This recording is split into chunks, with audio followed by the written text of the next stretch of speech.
Hello and welcome to Around the Ice here on Fantasy in Frames, a hockey podcast. Check us all out on all our other shows on Tuesday nights, Wednesday nights, Thursdays, Fridays, and Sunday mornings. All the rest of those are betting shows and football shows. But tonight you have us, the hockey crew, the hockey guys, and we got the Frozen Frenzy tonight. Everybody in action around the NHL tonight. We'll get with it here in just a second. Stick with us. Around the Ice is next.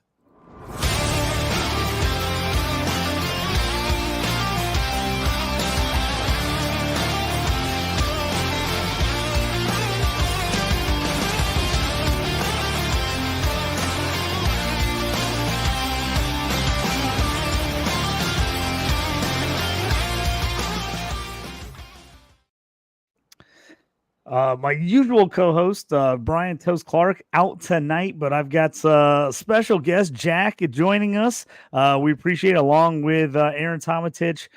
Guys, thanks for joining us here on this wonderful Tuesday night with all kinds of hockey action. Yeah, good to be here. Good to be here. Toast is might be a little overwhelmed with all these games. Don't know. Needed the night off, I guess. But yeah, great night for hockey. Well, let's start things off as we got a couple late games here that are getting ready to kick off. Let's talk about them in case anybody wants to get in some last minute bets. Anything that we kind of like, we're going to throw out there before we kind of recap a bunch of games going on right now. We'll talk about them and kind of some of the things that are happening. We'll talk a little about fantasy, where guys are at, who's been hot, who's been cold throughout. One getting ready to drop the puck right now is Pittsburgh at Calgary. This one's, Pittsburgh, we were not really high on them at the beginning of the year. Got off to a decent start. They're sitting currently at 3-4. The Flames, a team that I don't think anybody had being very good this year. Jackie says he likes them 4-0-1 start. The Flames have looked fantastic. Anything you guys like in this one? This is kind of, Flames trying to keep it rolling here at home against the Penguins. I mean, I like a bunch of stuff, but I play, I think, a little bit differently. And you said right there, like, who had the Flames doing good? I did. I had the Flames doing good. Nice. And it's only because I come in the hockey season like I don't know anything. Like with football, I think you come in with preconceived notions because teams, how they've represented themselves throughout the years, organization. I have none of those preconceived notions for hockey. So I can tell you purely on the fact of I thought the initial emotional stuff from the Johnny Gaudreau incident, to be frank, for both Columbus and Calgary would give them an early season boost. And I'm not going to lie, I have Monahan and Huberdeau on multiple fantasy teams. So Popsicle has been kind of a standout, and I've streamed in Rasmus and a couple other guys. So it's just funny to be like, who saw that coming? I saw it coming. I saw it coming for both teams. Again, I think people overlook sometimes just the emotional intangible in sports is just something that I usually bank on. It doesn't matter what the sport is. It transcends sports, right? In the sense of it doesn't matter if it's basketball, puck, or football. When something happens an incident like that and a team galvanizes around whatever that situation might be, I'll bank on those teams for at least that early short stint to get some fire. Yeah, I love it. I took in our new Dynasty startup league, I took Andrew Mantha with my last pick, and Mantha has been Anthony Mantha has been crushing it for me so far. So I've been pumping him 2 goals, 2 assists. Give me some early season points. You gotta love that from a guy that everybody's like, you sure you want him? I'm like, I'm going to take a shot, man. I was like, he's going to play a lot over there, at least early on. So, getting some fantasy fire for him. Do you like any bets tonight? What do you like? You going to, I was waiting on a couple of these. I was going to decide if I was going to jump on some live bets here late, as the early games have been kind of crazy. Do you think the Calgary gets it done tonight, or is it the Penguins finally take them and knock them off and get them off the undefeated streak? I mean, I think the Flames win. So, I mean, again, I play differently probably. Like I did a lot of props on individual players on Underdog, Drafters, and Owners Box. And I really spread it across those three. But like some of the stuff I was seeing was like Backlund and Kuzmenko both had 2.5 shots on goal. I took the over on that in a couple different spots.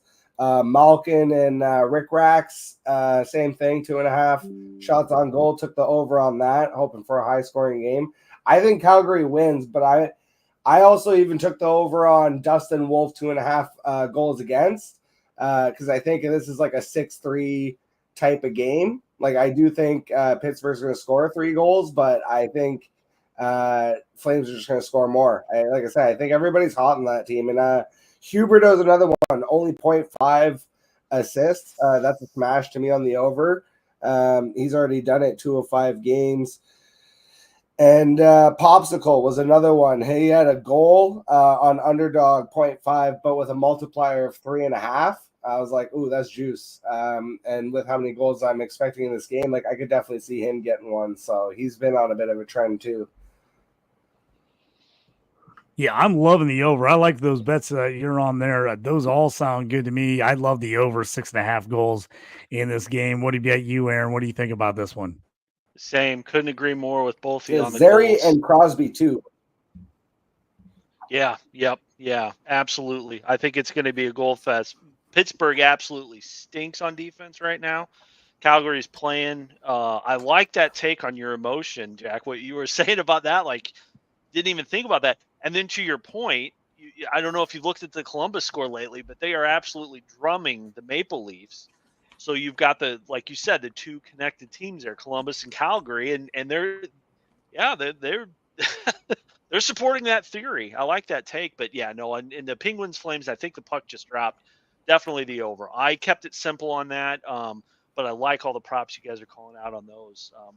Again, Pittsburgh, I think their glaring thing, they have no goaltending, and their line 1 defense has been atrocious. Whether it's Carlson out there, he's been giving up some pizzas, just giving goals against. Letang the same. These are 2 offensive wizards, but they just don't have the decor. And the Flames, I did not think they'd be the best team in Alberta right now. I mean, at 4-0-1, I don't know what to expect, so I'm a little nervous with them.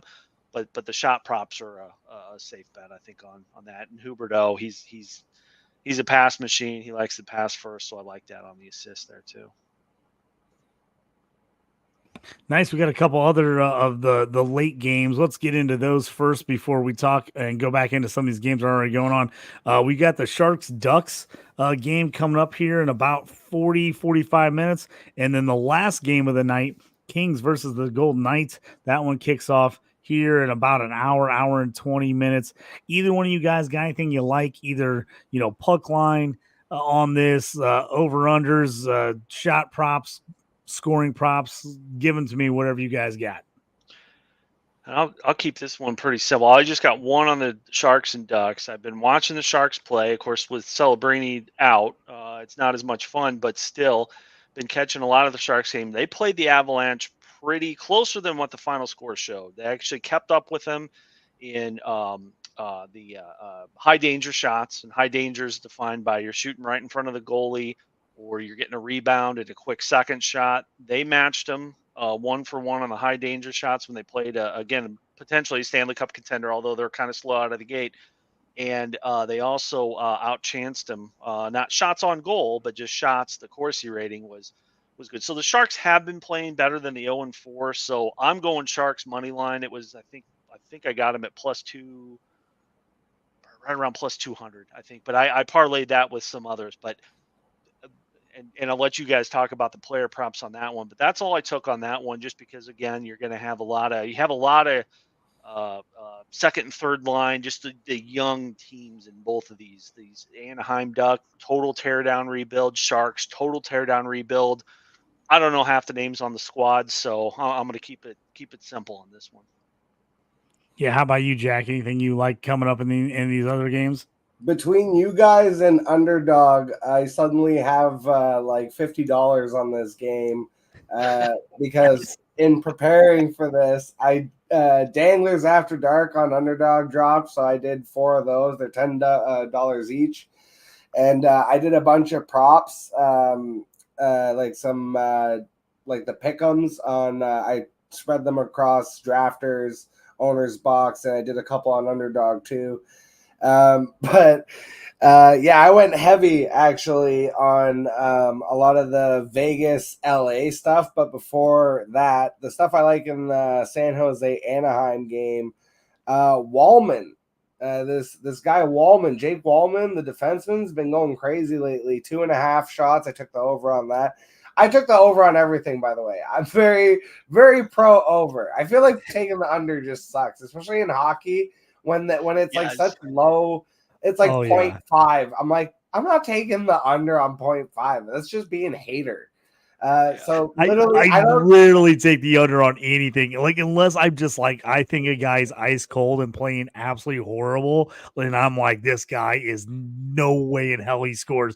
That's like the only time I'm ever going unders. I hate to bet the unders. I hate to, especially if you're a fantasy guy, you want overs and everything because you want points. So it's so hard to bet against it the other way. It just kills me. Yeah, even Cam Fowler. He hasn't done it all year, but I saw the line at only 1.5 shots, and I was like, 1.5 shots, so 2 shots. You're telling me this guy takes 2 shots on goal and I win this bet? I'm taking that bet. I don't care if he's done it this season. But there were actually like some really good ones. So like Troy Terry has pointed in 4 or 5 games. So the over on him at 0.5 points, that was an easy one. Toffoli has been lighting it up. So is Granlund. So 0.5 points on either one of them. But Toffoli also 2.5 shots on goal. I took the over on that in a couple different bets. And then I was talking about the kid Wallman, but also Eklund. 3 times this year he's had over 2.5 shots on goal. So I took the over on that in a couple different bets. Again, kind of when I do stuff. So like if you guys want to tail me out there, I have one going of just the late games. So Barbashev, Toffoli, and Troy Terry over on 0.5 points. So it doesn't matter what it is. And then Hurdle, also 0.5. And then Laferriere and Zetterlund, 2.5 shots on goal. I took the over on both. So I'm liking those a lot. I like those. The other guys I was liking points. Fiala for the Kings has been real good lately. I grabbed him and got won a parlay with him in it the other day, and then Toffoli, like you said, for San Jose. I just really liked what I've seen out of him so far this year. A lot of energy. He just feels like he's all over the ice. Every time I look up in a San Jose Sharks game, I'm like, oh, there he is. There he is again. It just seems like he's always in the mix. And whenever I see that, that's those guys I want like a point because I think they can just make something happen. Yeah, Eklund and Zetterlund too. I've just been kind of throwing them in some lineups. But then the Vegas LA game. This is where I think there's going to be a little more action. I actually think this could turn, like, of the 2 games, this is the one that, to me, that there could be more scoring. I don't know that it necessarily will be, but I know they haven't declared Aiden Hill. I know because I have him in a league, and he doesn't have that sweet little green check mark yet. But I don't know who's I forget who the other goalie is now because Logan Thompson went to Washington, didn't he? Yeah. So could be a little bit more high score. I know Dave Rittich is going to be in goal for the Kings. So this one, again, I took a lot of Eichel points. Eichel assist, 0.5. That was easy. Kopitar also, 0.5 assist. That was an easy one. Kempe and Stone also fall in that category for points. Barbashev, Hurdle, and Fiala. You already mentioned him. And then shots on goal. Kopitar only 1.5. Again, if I have to just bank on a guy getting 2 shots, and also he's already done it twice this year. He actually has shown up, and it seems like it's important games. Like it was Toronto and Buffalo. He shot when he had to. And this feels like he might have to. Laferriere was another one that I repeated. And then Eichel, the only thing I avoided was I felt like his shots was a little bit high. It was 3.5. I know he can do that, but he doesn't always. So that one was the one that I stayed off of. And then 1.5 points too. I was like, again, they could just end up being other dudes. The second and third line end up doing stuff. So like the really high stuff like that, I kind of avoided. But anytime I see like that sweet 1.5 shots or 0.5, points, especially, I'm like, oh, that's an easy bank. Yeah, I just looked it up. It looks like they finally have announced that Samsonov is going to start for Vegas over Hill tonight. So I did just see that they are reporting that he is going to get his third start of the season. First start, he had 23 saves, gave up 1 goal, or 23 shots against, 22 saves, gave up 1 goal, and then 49 shots against Florida, had 45 saves, gave up 4 goals in that one. So that's his 2 starts so far this year. Yeah, I definitely don't think LA's putting up 49 shots, but I'm hoping they put up 30. There you go. There could be 20 goals in that game. I mean, Rittich and Samsonov stinks. He was terrible in Toronto. Now I say that, watch, he does. I didn't realize they don't pitch a shutout just because exactly. It'll be a 1-0 smack about him. Exactly. But that's because they don't have my boy Stellars in that. Yeah, he hasn't looked too bad, but the Kings and Golden Knights. I again, the game's too close to call. Didn't even know about the Aiden Hill thing till you mentioned it, and I just looked, and yeah, you're right. And then of course JT just confirmed it. It's Samsonov and net, but with LA and Vegas, a couple of props on that. I think you said it a couple times there, Jack, with Kevin Fiala. Dude's had 24 shots, only 1 goal in. I got Fiala on an anytime goal. Those are usually plus. I think I can't remember because I parlayed it with a couple other bets. But Fiala, I think he tucks one in tonight. And then I've got Eichel over on the point on the 0.5 assists. He'll get a helper out there. I think he's got 8 or 9 on the year. 8. He's got 8 assists. 8 apples for Eichel. I think he'll get his 9th one tonight at least. And again, hoping for a 9 to 10 type of score on that game. Let's just keep those goals going. But yeah, it could be a shootout. Hopefully we see another one. I think that other one just wrapped up. Yeah, 13 goals in the Lightning Devils game. So that's crazy. That's setting the standard. Be tough to follow that one. I just found 2 other bets that people can tail me on Underdog for Pick'em. So on Underdog, this one was a little easy one. Tanner Janot, more than 3 hits. Leferrier gets a goal. Barbashev gets a goal, and Kopitar gets a power play point. So if that happens, I win $244. These are all $2 bets too. And then the other one was Toffoli, Troy Terry, Eklund, and Zetterlund. All they need is 2.5 shots on goal each. And then Wallman needs to get a goal. If that happens, $157. I'm liking those. Let's if you guys think of any more live bets or anything you like as we get going, feel free to jump in and go over those. But since you guys just brought it up, let's recap some of the games as it is the Frozen Frenzy tonight. Everybody in the league playing here on a Tuesday. There's something new they just started doing. Was last year the first year, or was it the year before they did this? I can't remember. It was last year. I know we did a show last year when they did it. I couldn't remember they did the year before. But I just love this idea. Tuesday night, middle of the week, get everybody out there, get things going on a night where there's not much else going on. I think the NBA started at night, but I think they only had 1 or 2 games, maybe. Their big night is tomorrow. So I thought this was a nice one. Well, would they got 2 games going tonight? Yeah, they've got 2 games. I got $200 on it. There we go, man. See, that's the best part. Tuesday night, gambling night, you can't beat it. But this Devils Lightning game was wild. Like you said, we got ourselves an 8-5 finish in this one. Jack Hughes got things started off with a goal. Then Braden Point came back on a power play, tied it up 1-1 after the first. Pretty close there to start. Then Timo Meyer came through with a goal with assist from Jack Hughes, made it 2-1, and then the Lightning just went off. They just started pelting the Jake Allen. I tell you what, the Devils, they keep trying more guys, and they cannot find anybody to stop shots in goal. But they just piled them on.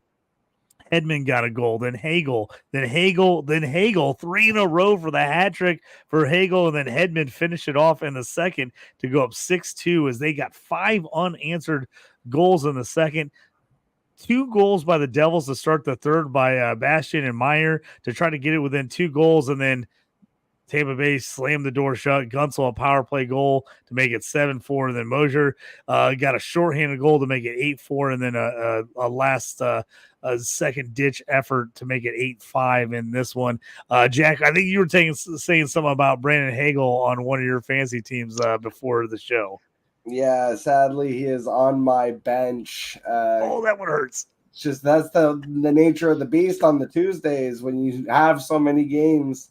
And this league, too, very specific where it's all forwards. So there's no, roster-specific settings. So it is very much just you play your best guys. And I had an easy 4 of Nylander, Eichel. I'm forgetting off the top of my head the other 2, but it was McKinnon's one, but it's just obvious. And then I was making decisions, and I went with some matchup based plays, as fantasy players are prone to do. And Hagel was the guy that ended up on my bench, and I deeply regret that now. Those ones are hurt. You don't see the hat trick that often. When you get the hat trick and it's on the bench, that one's brutal. I feel like I felt that here lately, where I've seen I can't quite make the right fantasy decision here late. But the Lightning improved to 4-2. The Devils 5-3-1 after the loss. Other early games, Sabres 4-2 winners over the Stars. Sabres improved to 3-4-1. Stars dropped to 5-2.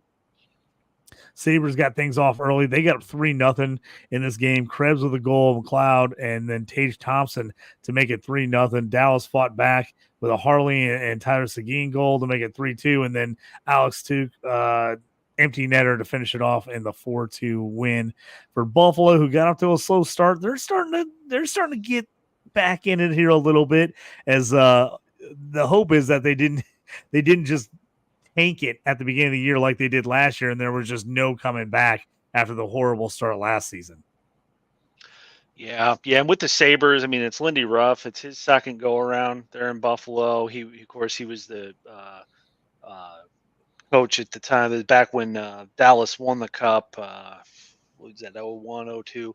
But it was the infamous Brett Hull and the foot in the crease goal. So, in Lindy Ruff, he had kind of a rough time in New Jersey. It wasn't all his fault. They had a lot of injuries, but nonetheless, he's back in Buffalo. I really think they needed this game, and the fact that they beat a contender, I think a perennial Stanley Cup contender. When obviously we on this pod have been big on Dallas this year, last year. We'll always they got a team built to win for probably 3-4 more years. But good to see the Sabres win at home.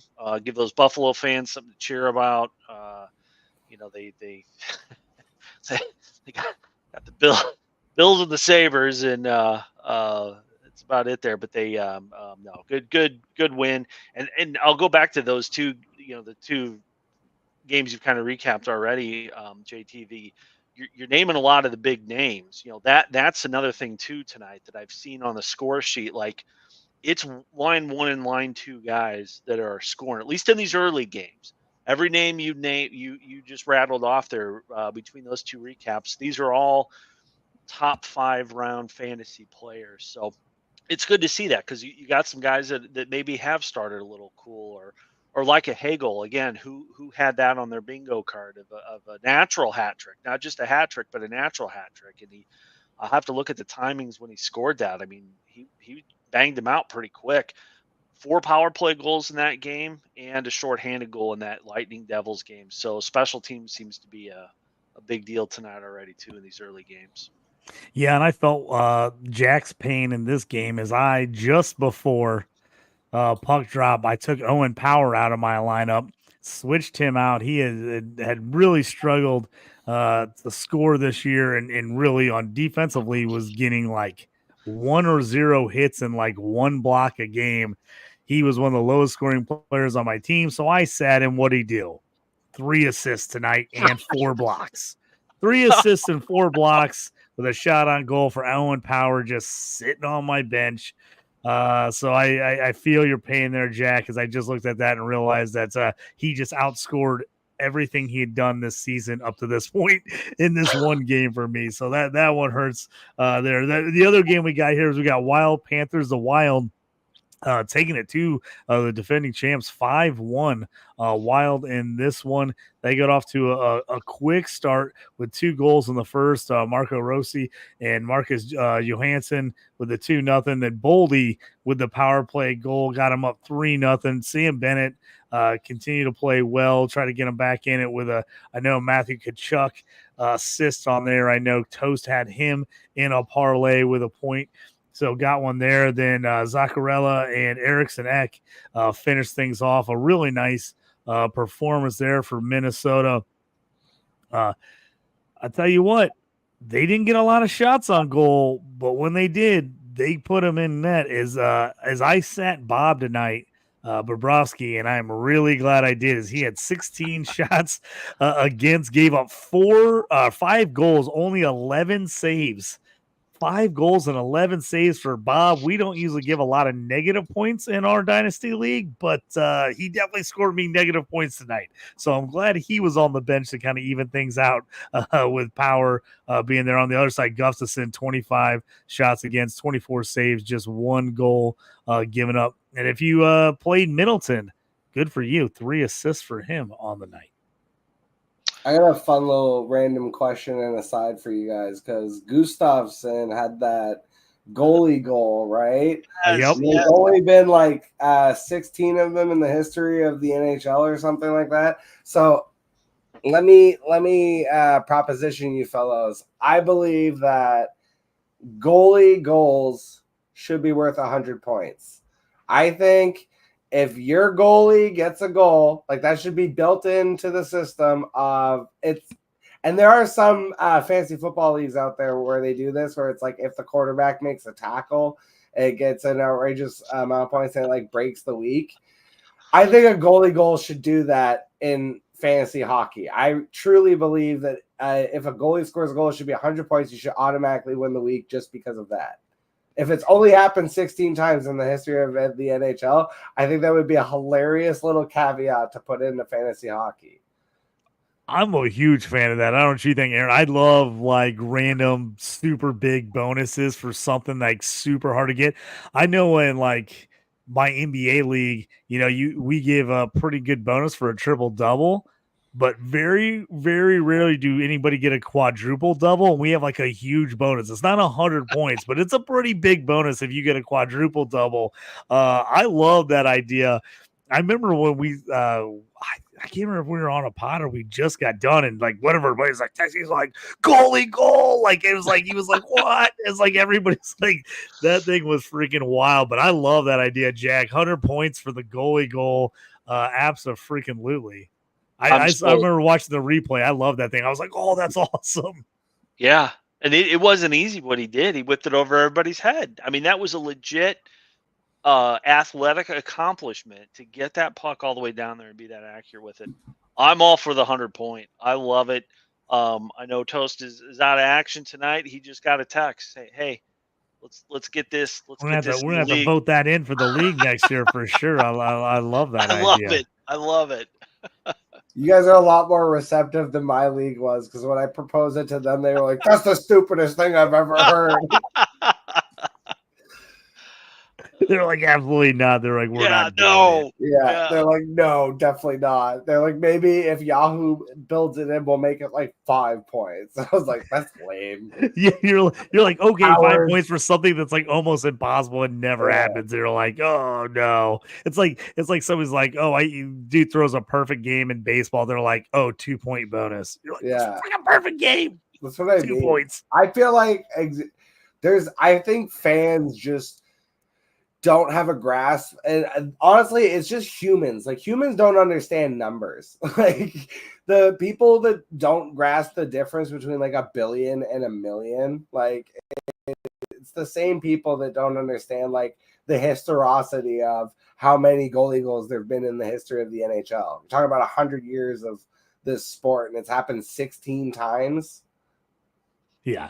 Oh, you get people like that sometimes at like live events. I tell this story. I've told the story a million times. When I was in college, I was living in San Diego, and I was at a Padres Marlins game, and both teams were terrible. I mean, absolutely terrible. But I think we went to the game for like $5. I mean, it was like super cheap tickets. Me and a couple buddies go. We get in there. It's like, I mean, we're barely paying attention. None of us are fans of either of these teams. We're just hanging out at the ballpark because we got nothing else to do on like a Saturday night. We're just hanging out. Next thing I know, I look up and I'm like, I think he's throwing a freaking no-hitter. They're like, no. I'm like, I think so, man. It's like, dude, I'm like going back and I'm looking. I was like, it says he hasn't given up hit. And we're looking. They're like, dude, there's been runners on base every freaking inning. Well, then we get up there and we realize he's walked players every inning. He's had someone in scoring range at second every freaking inning. He gets wild. People are getting up and leaving in like the 7th, 8th inning. I'm like, what are you doing? He's throwing no hitter. They're like, so? I'm like, do you know how rare it is to see a no-hitter live in person? I don't care if you don't hate everyone. Like, you have to stay and root for this no-hitter. People are just taking off. I'm losing my mind. I'm like, how can you not be doing it? So ends up throwing a no-hitter. The Marlins pitcher throws a no-hitter. The Padres, it was ended up being the second time they got no hit in like a 1 month span or something. It was ridiculous. But he also set a record for most walks ever in a game that he threw a no-hitter. He had a runner in scoring position every inning and ended up throwing the no-hitter and not giving up any runs. It was wild. But I'm like, how could you just leave? Like, I was like, how can you just get up and walk out? This is like why you go to sporting events. This is what's awesome about it. But man, yeah, some people, they just don't. They're like, oh, so like, I'm like, that's crazy, dude. You know how many people could go to like have season tickets forever and never see a no-hitter? Like, it just doesn't happen that often. Yeah, my dad is a beat the traffic person, and that's one thing that we like have always unanimously disagreed on. Of like, we didn't fuck the traffic. Wait, that is one thing of like, he will, I think, if you convince him of like, just let everybody go. Like, just we'll sit for an hour after the game's done. See, I'm a complete opposite. I'm wait the hour after the game and let the traffic go. I'm like, I'm not going to beat the traffic. I'm going to go to the bar. I'm going to get a drink. I'm going to get some wings. I'll hang out for like an hour after the game and let everybody clear out. And then I can just drive right home. Yeah. I'm like, that's me. I'm like, I'm not going to run out and try to race everybody to the car. No, man, I'm staying for the whole game, staying to the very end. And then everybody else can race out, and I'll hang out for a bit. So yeah, I'm definitely not into leaving early. The only time I'm leaving early is if we got to leave right at the end. We're leaving early to get to the bar before everybody else. Make sure we don't have to stay in the line. That's the only time that I'm leaving even slightly early. Let's get on the next game here. Rangers 7-2 over the Canadians. Rangers got out early in this one, 54 seconds in. Zibanejad we got a goal with assist from Fox and Panarin, and they just kept adding it on there. Ended up going up 4-0 in this one. Of course, Kako got a couple assists in this one. Another player, he got a goal and 2 assists. He had not scored jack this year. Another guy on my bench who had his best game of the whole year, actually had more points in this game than he's had all season. But they got 4-1 before Nick Suzuki put one on for the Canadians. Suzuki added another one as Matheson and Doc got the assist, made it 4-2. We're kind of creeping their way back in, and then the Rangers slammed the door. Schneider with a goal, Schittle with a goal, and Kako with a goal, made it 7-2. Easy win for the Rangers as they're off to another good start this year. 5-0-1, one of the other undefeated teams to go along with the Wild and the Flames so far this year. So they stay at 5-0-1. Canadians drop to 2-4-1. And then the early game, Capitals get a 4-1 win. Capitals go to 4-1 on the year. Flyers drop to 1-4-1. If you guys didn't see this one, we had a all-out 80s style brawl in this one. They let two guys just absolutely go at it and hammer each other, blood all over the place. They were just, stepping back and just waxing each other. I literally just turned I probably had the game on not even 45 seconds and the fight broke out. I was like, oh, here we go. Start things off right. It was a big one. I was trying to think who was actually in the fight. I was trying to look it up here, but it was a great fight between these two, between those two players. Yeah, it was. Can't remember how to say his name, but Jack Lucenay from the Flyers, and then Mickelrath and Dylan Mickelrath. He's kind of been up and down. He's been kind of that AHL, kind of a tough guy. Had been around the league a little bit. Tough to find a spot, but yeah, definitely two heavyweights. A good classic. Stand toe to toe, tire the other guy out. Nobody's going down, and then nobody's punching. After they hit the ice. So just a classic heavyweight.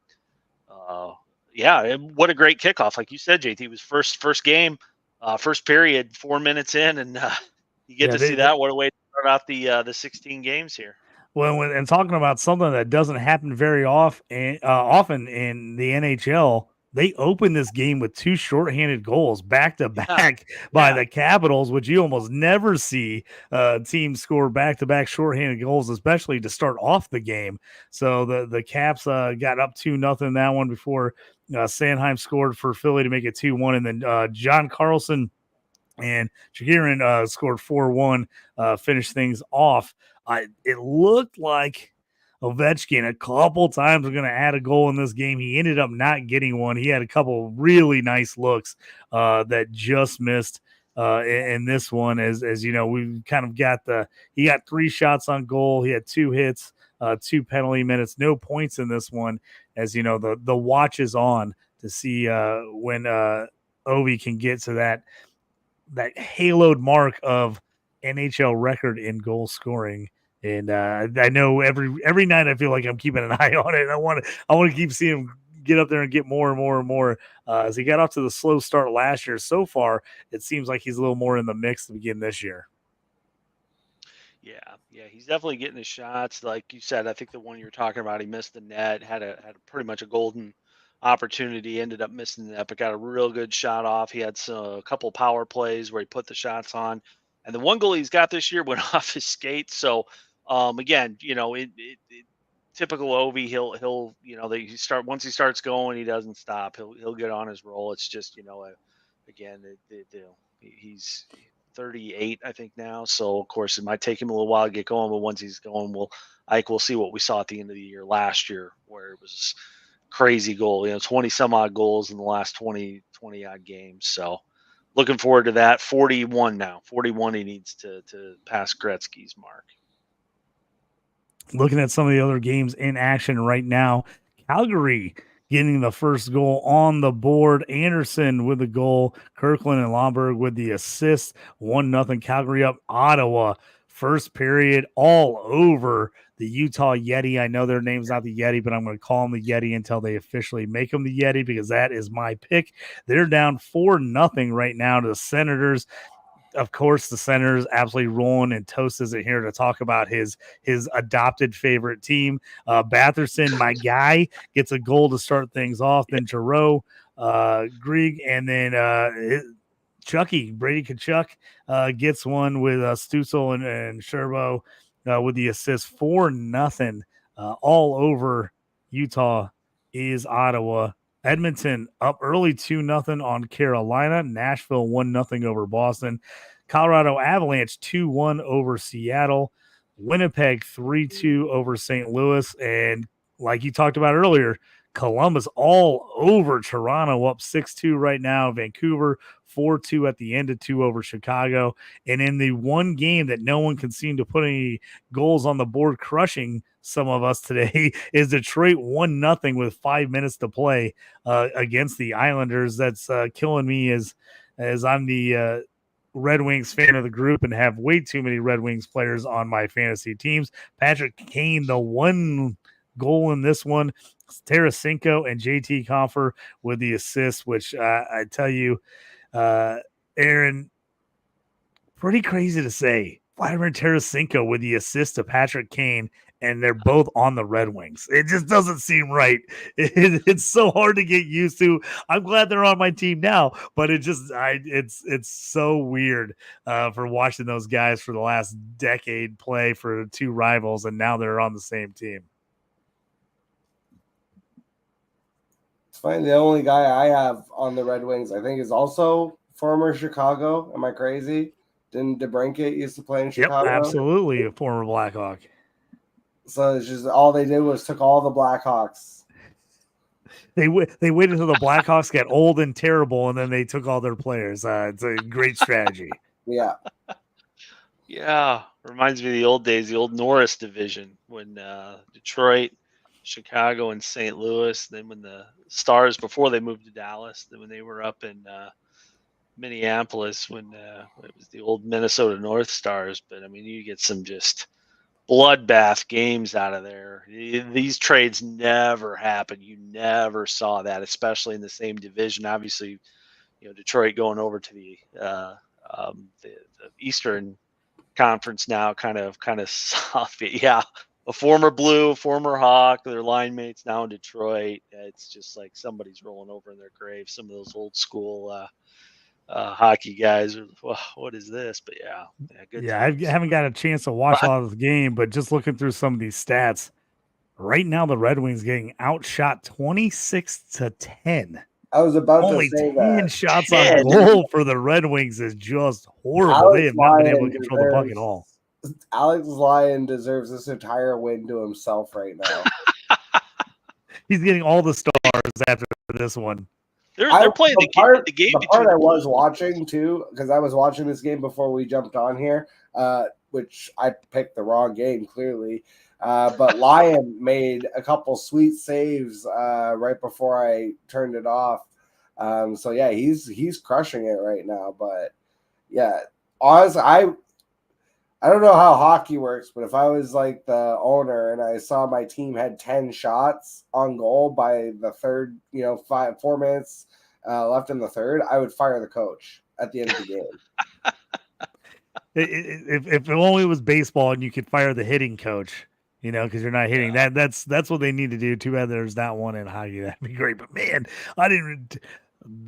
miracle they're up 1-0. Got to see if they can hold on here. Only 10 shots on goal. Whew. I don't usually like to say this, but I'm glad I didn't get to watch a lot of this Red Wings game for once. Just ugly. But 1-0 right now. About 4 minutes left, trying to hold on.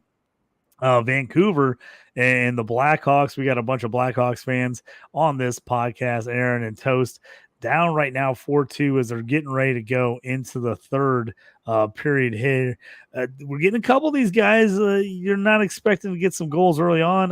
Dan Heinen, 2 goals already for Vancouver in this one. Everybody's wondering where their guys are scoring. And Taylor Hall and Donato with goals for the Blackhawks as they got down 2-0, got back down to 2-1, then 3-1, back to 3-2, and then Garland with an assist from JT Miller Pedersen to make it 4-2 at the end of 2. As most things that, we kind of said it last year, the Blackhawks, we know they're going to be bad. We know they're still building. But they've been staying in games, or at least playing playing people tough, right, Aaron? Yeah, definitely, JT. And again, it's We've said it a couple of times. You got, two ways to rebuild: the rolling rebuild, where you just need a couple of pieces. You got a couple of draft picks that are kind of coming up through your system, a couple guys that are ready to get the ice time, and then you got the total tear down rebuild. And obviously the Hawks are like, again, keeping it kind of local here. The Blues, the kind of rolling rebuild, Blackhawks, the complete tear down. So yeah, I mean, I'd say this year, 2, 3, and 1. What do you want? We're not going to make the playoffs. I would love to comment on the play, but like Toast touched on last week, we're blacked out. Still no deal between the main streaming services, Hulu, YouTube TV. Trying to think of the other one, but anyway, there's no deal. So these Hawks games are on some network that nobody broadcasts. So I feel like we're back to the days when Dollar Bill Wirtz ran it. Not quite that extreme, but when you had to pay, you had Hawk Vision, you had to pay for the home games, like pay-per-view style. It was crazy. It was just insane. What a terrible business model, but got to get that team on. You got you're blocking it out of the local. You got the 1-1 pick, the generational talent. You got all these promos you see on the NHL. You've probably seen the commercial now 100 times where they talk about this generation being lazy and we don't do this. You got Austin Matthews on there, Bedard's on there. It's all these guys, next generation. You want to grow your game. Last thing you want to do is black these out, especially for your locals. So I could go on and on. I'll stop there. So I haven't seen any of it. So I'm literally looking at the box score. Have to wait for the highlights, but yeah, they just don't have, I think, really the defense, and that's they got guys. They just activated the 2 overall pick. Of course, sent him down to the AHL, Lashenov again. Toast is our resident Russian guy. Can pronounce all these names, but he'll be the guy that's there in the future. Seth Jones is there. He's got that forever contract. So we've got Vlasic. We signed him. So we've got some names there. Defense in the pipeline. Once we get that, yeah, I think you'll see some of these. We'll squeak some of these out. 3-2, 2-1 type games. But yeah, this 4-2 right now, where Vancouver's just kind of they're taking out some pent up frustration because they haven't had the start they wanted to. And not a bad start in Vancouver, but again, they won the West last year, so they're taking it out on the Hawks right now.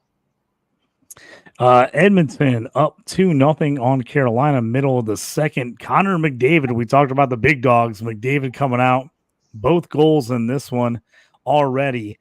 And that's going to lead us into let's get into our little hot hand, cold hand here. Let's see kind of some of these guys. Let's talk about some of the fantasy guys that have been hot, got the good starts, they got the cold starts. Jump in here. First, let's jump in. Aaron, you give me a couple of your guys, and we'll head over to Jack and have Jack give me some of the ones, some of the top players for him and some guys that have struggled. Yeah, I'll kind of kick it off with the negative here. I was trying to think of a snappy name for this, so I kind of changed it on the fly here. But I was thinking 3-minute shifts. A 3-minute shift, whether you're playing beer league hockey or you're playing NHL. If you're taking a 3-minute shift in hockey, you're not doing anything. So you're not hitting, you're not taking a hit, you're certainly not scoring, at least at the NHL level. So a 3-minute shift, you're kind of out there skating cold. So my guys right now that jumped out to these 3-minute shifts. Guy that scored tonight, the only goal scorer in the Detroit game, but Patty Kane, 2 assists prior to tonight. He's pulling in about 19 minutes of ice time. He's 35 years old, but 97% of the rosters in Fantrax have this guy. Just again, I realize that. I'm not going to sit here and dog him. I'm diehard Hawks fans. This guy is responsible for 3 cups. But again, at 35, major hip surgery, just a colder start probably than what some expected. Now, with that cold starter, that 3-minute shift, he's going to get his points. He's going to get them. I would not sell on this guy. If I had him, I would sit on him and just wait till those points come in. There's no way, if he's healthy and he plays, let's say 75 games, he may not be a point per game guy, but he'll still get you 60, 65 points, especially on that team. This is an anomalous. 10 shots in this game. No, this throw this game right out, just like the New Jersey Tampa one. You kind of got the you kind of bookmarked the games, the high scoring one and the low scoring one. Next one I'm going to go to Victor Arvidsson came over to Edmonton. Got the Edmonton game on now. Just a guy that had some good success around the NHL. Thought that he might come over to Edmonton and make a splash there, but just hasn't got it. No points yet. He's only got 9 shots on goal, but he's still getting about 14 minutes per game. But the thing I don't like about it, he is getting some power play. Now it's power play too. We all know Edmonton. They put their top line out there, and those guys gobble up most of the power play, but he's still getting his power play time. So I'd like to see his shots go up, then the goals will follow. Third guy got Jack Quinn. He's been healthy scratched. We talked about the Sabres a little bit. Sabres are a slow start. Jack Quinn is the absolute 3-minute shift guy. He's just not really getting it done. He's highly touted, though. He's got some talent. Buffalo it's kind of early to call it on this, but maybe not be the place for him. If there's an expectation for these guys to make the playoffs, he might not be a guy you want to have a whole lot of hope in, and maybe he might fit on a roster that's maybe a little bit more established. Just kind of throwing that out. They're not going to trade him, but if they did, it wouldn't be the end of the world. Hyman, as of right now, I don't think he's assisted on any of those McDavid points, but he's no points. 20 minutes ice time, power play 1. He's getting the shots. They're not going in. He's on 100% of rosters in Fantrax, and it's just he couldn't be a worse start for this guy that came off a 50 goal season last year. But again, I would liken him to a Patrick Kane. I would not give up on him. He will get his points. Last guy I've got is just Trevor Moore. We'll see the Kings a little bit later tonight. This dude, last year he was a 4 in our Banger League. Now, granted, this is Banger Leagues, hits, block shots, goals, assists, all those count. He was a 4 point per game fantasy player. So he had a great breakout year. He's never sniffed that. Prior to that, we might not have seen the real Trevor Moore. We might have been bamboozled last year. He's off to an absolute terrible start.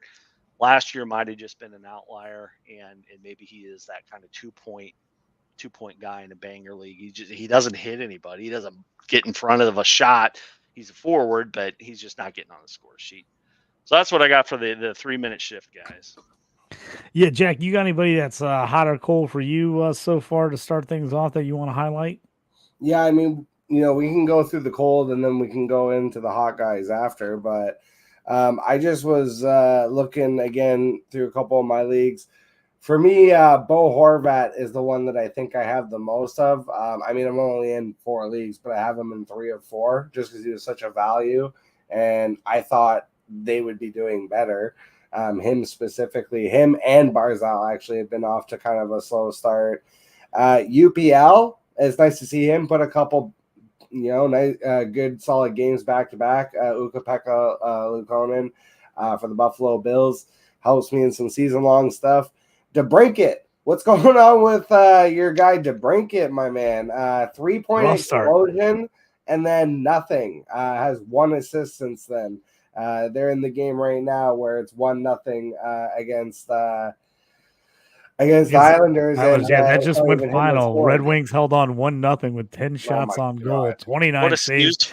Lions got saved right in front of the goal. A tough. They put the puck right in front, made a nice save with about 5 seconds left to save them and win the game. So the Wings pull it out in just ugly fashion, 1-0. 10 shots on goal is all they got. And then kind of more on the team based, he already mentioned it, but Edmonton, just in general, everybody except for like McJesus and Draisaitl. But like any auxiliary option, like I thought Jeff Skinner would get a little bit more of a hot start. Just he's there to do one thing basically, shoot the puck. Hyman, kind of the same thing. Both of them are off to really slow starts. Feels like just the whole team has struggled, and it's because their goalies are still very mid. And then this is one that I just need you guys to explain to me because. Again, I don't know hockey the way that you guys do, what's the deal with Dallas defense? First of all, I have no shares of Miro Heiskanen because he just looked like garbage to me, and he was going so high, and I just took none of him. So that one's not a problem. But Thomas Harley was not bad last year, and I took some late shares of him, and I still feel like I'm holding on.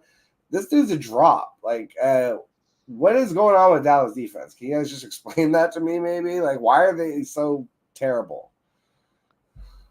Well, I'll let Aaron answer that, but Thomas Harley, of course, because we want to talk smack about him, he finally got a goal. His first goal of the season tonight. Oh my because God. because I feel like this is the night. Of course, it's got to be the frozen frenzy. We're gonna get crazy hat tricks from certain guys that are never going to score the rest of the year. We're getting all these guys who will maybe never mention them on a podcast the rest of the season.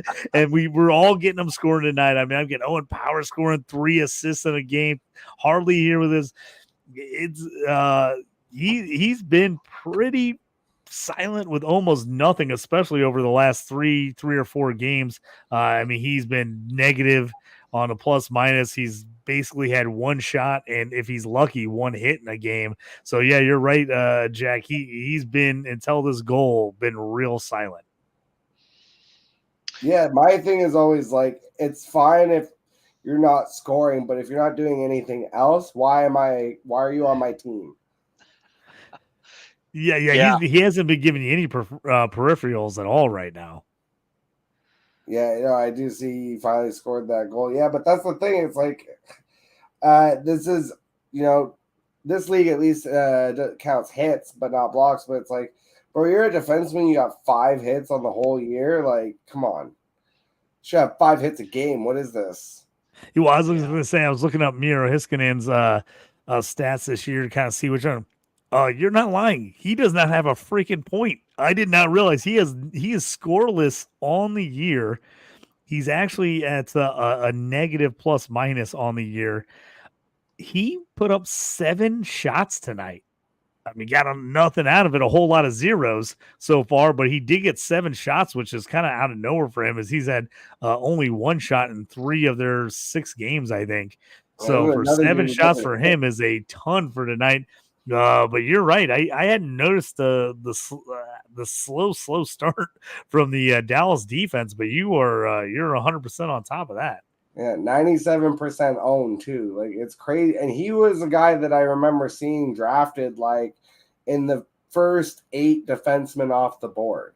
Like, he was highly drafted as a defenseman. I'm like, and I couldn't figure out why in the draft. This is one of those things where it's like, again, as an outsider, because I don't know hockey, I'm just looking at it from the math perspective of the fantasy game. I'm like, why are people drafting this guy? It's like, he sucks. And I say that facetiously, like, in terms of he has not scored a single goal, assist, or power play point, and he doesn't hit, he doesn't block, he doesn't do anything.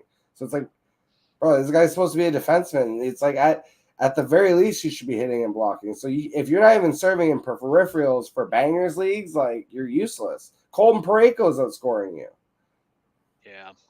Yeah, I'd agree with you from a fantasy perspective. Heiskanen. So the thing about Heiskanen, I'll say it's about 3 guys in the NHL: Connor McDavid, and anybody that's listened to prior podcasts knows the next guy I'm going to say, Martin Necas and Miro Heiskanen.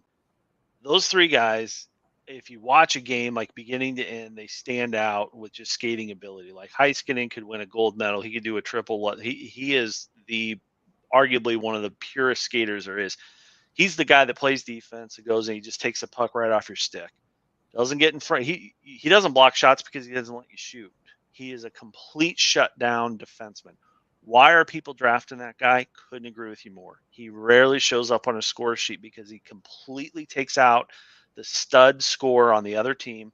And then DeBoer, the coach in Dallas, he is a very structured system there. A forward's a forward, a defenseman's a defenseman. So for Harley, the kid, he was a rookie last year who he almost got 20 goals. Very rare, rarefied air in Dallas for a defenseman to get that. So couldn't agree more with you on your take on defenseman. stay away from Dallas defensemen when you're drafting a fantasy. If you're a Dallas Stars fan or you're just betting on the Stars to win, the President's Trophy, the Stanley Cup, or you just like watching hockey, knock yourself out. This is a team for you. Fantasy, absolutely not. I have no idea why in the top 8 defensemen this guy's going. No. I was the same. I stayed away from him. Harley, if I could have, snaked him, I think JT in our home league. He went about where he should have gone. I think he was like probably around maybe 10, 11, something like that. So whoever snaked him was good. But yeah, Heiskanen, he's never going to be a Cale Makar in terms of what he does offensively. He's never going to be a Quinn Hughes, but he can outskate all of them. He can bury him when it comes to skating. He's a very talented guy, but just not for fantasy. He's just not a fantasy guy.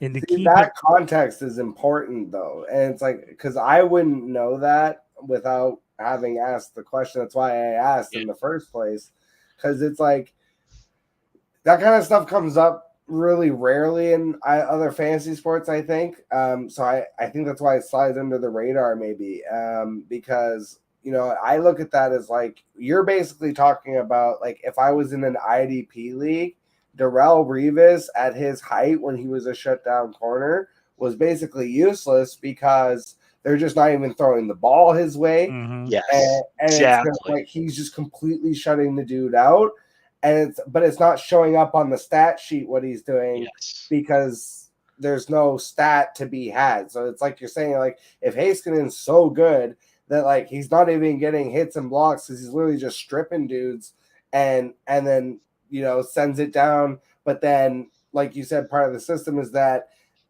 he's now the third pass, so he's not getting even the assist. Yes. That's it. That kind of sucks for hockey purposes, but it's like for fantasy, it's like, yeah. And then what happens is people are slaves to ADP. And I will say, like, I'm talking about like just the draft board and the way that the ADP is set up in Yahoo and then in Best Ball. Like, that's where I mean, like, he was going in like that first like 8 to 10 defensemen off the board. Because like there's tons of dudes that I thought were way more valuable. Just as like a Mike Matheson, for example, was going way later. I was like, that dude's going to score 50 points, easy peasy, compared to who knows what Dallas is going to do for defense. Yeah. And to bring up another guy, as we continue to have the most random guys ever on this Frozen Frenzy, Joel Cavaranta, who I probably butchering that name. He has 2 freaking goals tonight for the Avalanche. He has only scored more than 3 goals in a season twice in his 7-year career. And he has 2 goals tonight in this game and now has 3 for the year. Which is just mind blowing to me. I had to look him up because I'm like, who is this guy? So I didn't. 3 shots on goal. He's a left winger. He's got 2 goals tonight. He's got 3 goals in 2 games. And like I said, he's only scored over 3 goals in his 7-year career twice. Hockey sometimes it's just wild early on. It all. Got right up 3-1. So hey, we're just past the hour. So we'll let's hit up your guys who's hot right now. We'll get those kind of finish off the show as we kind of work things to a close here on this Tuesday night Frozen Frenzy. Plenty of action. So even though stick with us here the next couple of minutes, but man, there's a lot of games still playing tonight. So a lot of hockey action throughout the rest of the evening. Aaron, go ahead and hit me up with your guys that kind of been hot. The guys have been got off to the good start so far this year. Yeah, and this is I'm going to call this the buzzing hands. Hands are just buzzing out there. Whether they can skate or not, who cares? They just got the hands moving. I'm going to leave this to 3 guys, but 3 guys that jump off the page of me. Will Cooley, he's a rookie. Well, was a rookie last year. I'm sorry, in New York Rangers. Just pulled up the score and I just lost it. I just lost my connection here to ESPN, but I believe he had 3 helpers tonight, 4 hits. And I don't think he had any goals, no goals for him, but Right now, out of the gate, he's averaging in a banger league. So again, you got to have we're getting PIMs, we're getting the block shots, we're getting the hits, we're getting points for that in our home banger league. He's pulling 5.46 points per game. Rangers are out to a great start. This guy is he's doing it all though. He's had some games at this 5.46 points per game notch. He's had a couple of games where he's 0 goals, 0 assists. This is all hits and block shots, and he's a forward. So great. He's only owned right now in 22% of Fantrax leagues. So if you're in a Bangers league, chances are this guy's probably sitting out there as a free agent or you're in a redraft. Take a look at him. He's going to get you some points. Next guy, Jordan Eberle, new captain of or just anointed captain rather, of the Seattle Kraken. He's owned right now, and according to Fantrax, in about 36% of the leagues. So a guy that may be out there, but he's up to 5 goals, 2 assists. Not sure what he's doing tonight. Looks like Kraken are getting dummied by Avalanche are all over him. McCann dumped one in, but Eberle, he's looked good. I've watched a couple of the Seattle games. He looks good out there. Looks young. He looks rejuvenated. He's kind of taken over what Matty Beniers has gotten off to a complete shit start. But Eberle has picked up the pace, and again, he's about 17, 18 minutes time on ice. Last guy I'm going to mention here is Braden Shen, my much-hated St. Louis Blues, but he's averaging about 4.5 points at our Bangers League, getting about 20 minutes of ice time. So he's out there a ton. But again, he's your prototypical banger. 17 hits so far in the year, 8 blocks, and he's shooting a lot. He's right around 20, 21 shots on goal so far. And he's owned in about 38% of the league, 39% of the league right now at Fantrax. So again, guy that might be out in your free agent, he's worth a pickup. He's off to a great start. If you're not in your league by the time the deadline comes around, could be a guy you pick up now, sit on him, trade him at the deadline. But those three jump out to me so far. Yeah, Kyle, I was going to say he has 5 hits in 5 straight games. His opener only had 4 hits. That was his low total for the year. So he's getting you 5 hits every night, plus a couple blocks. Plus, he's been shooting the puck. He's got 3 games with 3 shots, 1 game with 4 shots. He only has 1 game where he didn't have a shot this year, and he's grabbing you a couple penalty minutes a night too. So you're right. He's a sneaky good pickup for you. As he's a guy that's going to get you something. You get you something tonight. And he's got a couple assists. He had 2 assists tonight. So adding that to the mix. So yeah, a great call there. Jack, what about you? Anybody in your hot list here that is kind of off to a good start? Oh yeah, I went deep dive for you guys because that's how I roll. We love the deep dive. Love it. I love bangers. So I'm gonna get actually my main guys out of the way, and these are still guys that are 21%, 18%, and 14% owned in Yahoo currently. Josh Norris. Just traditionally, like the story has just always been getting injured, but hey, if he's healthy, I mean, even tonight, he was the one that I played over Hagel because I thought the matchup was better, and they did get off to a 4-0 start. He did get an assist on that Batherson goal. I'm wishing I would have played Hagel, but I'm just saying, Norris, doing all right. He's doing pretty good for points. Alex Laferriere, for the Kings. I love this kid. I've had him in a couple lineups as a streamer. He gets hits, which I love. So if you're in a Bangers league, but he's been getting on the score sheet. He's playing on the top power play, and he's mixing in and out of line 1. So Byfield sometimes will play center, and then sometimes we'll play left wing. When Byfield plays center, Laferriere is the one jumping up to that top left wing on 5-on-5 even strength. So I like him a lot. And then this is where we're going to get into the sickos for you guys. Nick Foligno for the Chicago Blackhawks. Just hits, baby. Hits. But also shots on goal. So he's actually averaging about 3 shots on goal. He has 3 goals on the season. And he's getting about 3 to 5 hits a game and some blocks. So in Bangers League, he's definitely worth an ad and a stream. A real gross one is Lars Eller for the Pittsburgh Penguins. Has 6 points in 4 games. Dude is crushing it right now. So if you just need a deep center stream, this is I don't think anyone's heard this name ever. Cole Koepke? Cole Koepke? I don't know how to pronounce this guy's name, but he is a fourth line young kid for Boston in bangers. He has 13 hits, 2 goals, and an assist, 9 shots on goal, all in his last 3 games. Dude is going crazy right now. So this is again where I feel like sometimes I will just like pull up the scoring settings of a league and be like, hey, who is in the top 50 right now? Like, I don't care what their names are.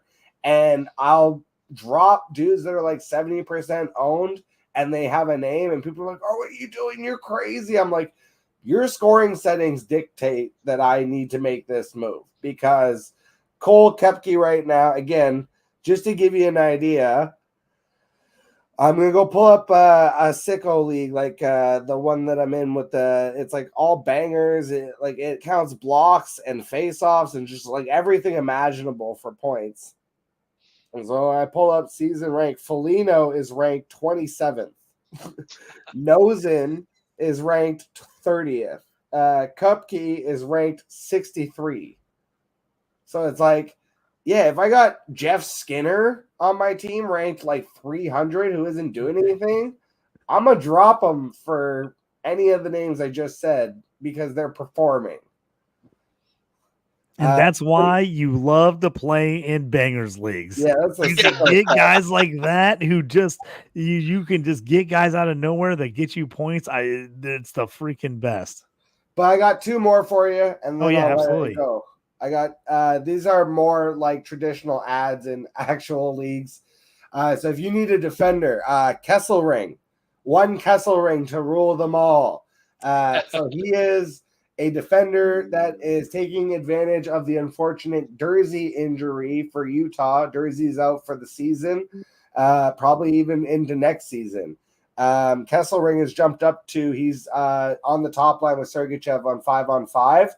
If he can creep into power play 2, he's going to actually have a lot of value, I think, for the rest of the season. But he's also on a bit of a hot streak right now. He's got back-to-back goals, and he's getting 20 minutes of ice time.